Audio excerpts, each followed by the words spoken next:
Release the Kraken! Hey guys, I am not Davy Jones, as you can tell. I am actually the great Lord Cthulhu. Praise be unto him.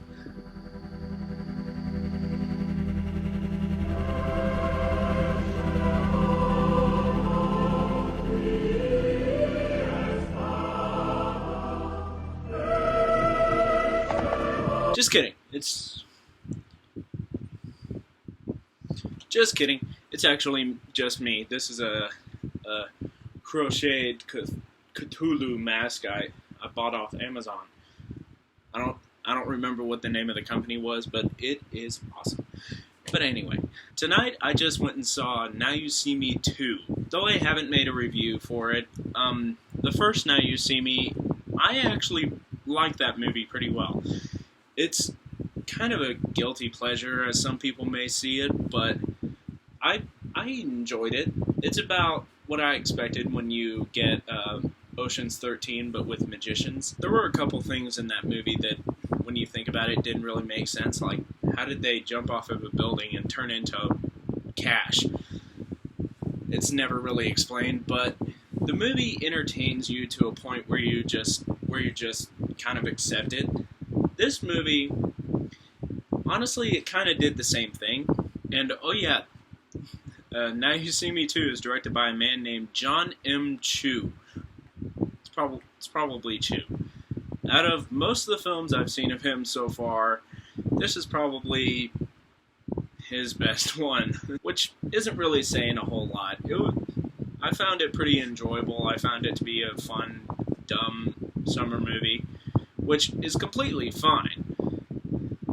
If it entertains you and it's fun, then it's pretty much done its job. Out of his other movies, he's directed Step Up 2, which I have not seen any of the Step Up movies, by choice, really. And he directed G.I. Joe Retaliation, which is another kind of guilty pleasure for me. I love Dwayne "The Rock" Johnson. I must say that right now. He's probably the most likable actor out there right now. He just seems like such a cool guy. But while this director now kind of directs some guilty pleasures of mine, now let's see some of the bad things he's done. He directed both Justin Bieber documentaries, Never Say Never and Believe, which I am indifferent about Justin Bieber, actually. I am one of those people that think his newer stuff is better than his older stuff. And he also directed last year's Jem and the Holograms, which, again, I am indifferent about that movie. I've never seen the cartoon. I do not plan on watching the movie anytime soon, but I know it's bad. Okay?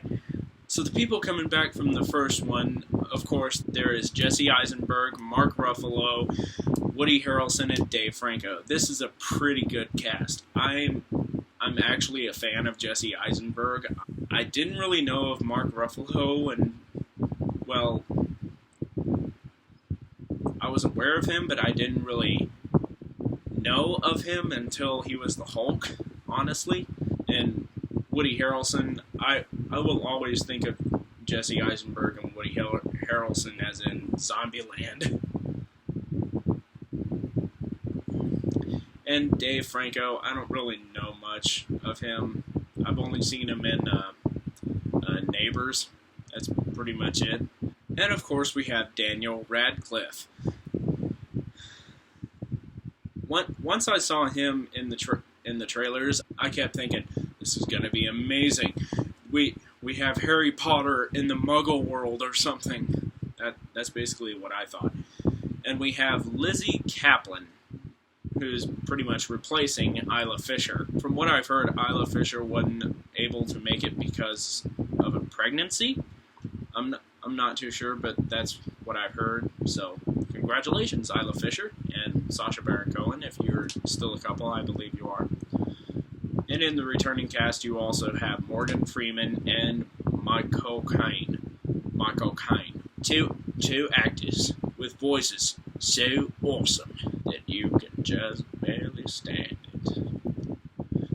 That's pretty much my best impersonation of Morgan Freeman. It is not very good. I'm going to be the first to say it. I do not do a very good Morgan Freeman, but it's good enough, I guess, for a white boy. And I'm going to say it, I liked Lizzie Kaplan's contribution to the movie. Personally, as a man, I'm going to say I think Isla Fisher is more pretty, but that's not going to affect my standards of their acting. I'm just going to say I think Isla Fisher's prettier. It's kind of like in between Batman Begins and The Dark Knight. I kind of found Katie Holmes to be more pretty than Maggie Gyllenhaal. Maggie Gyllenhaal can be pretty, but Katie Holmes, aside from her weird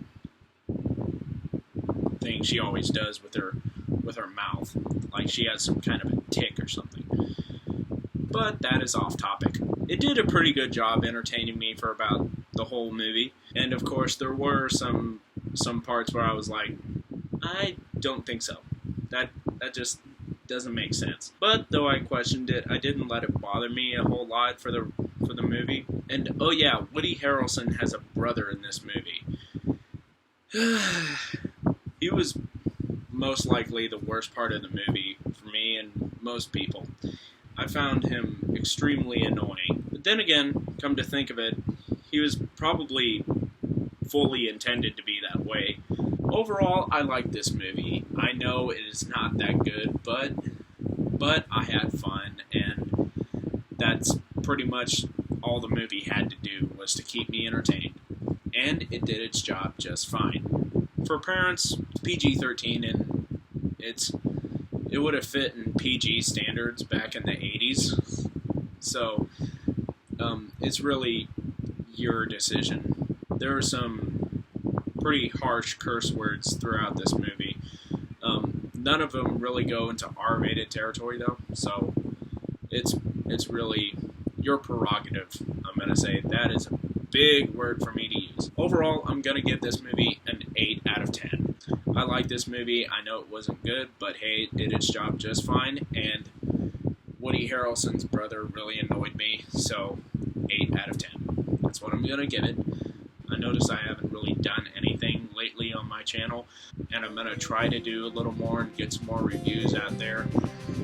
So, but for now, have a good night, and check it out.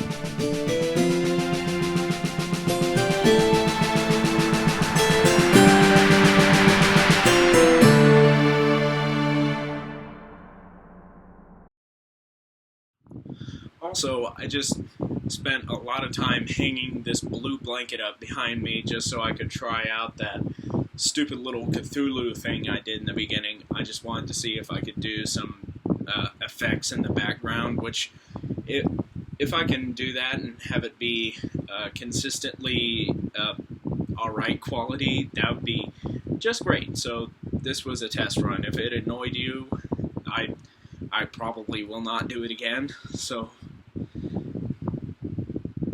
anyway, that's the end of this video.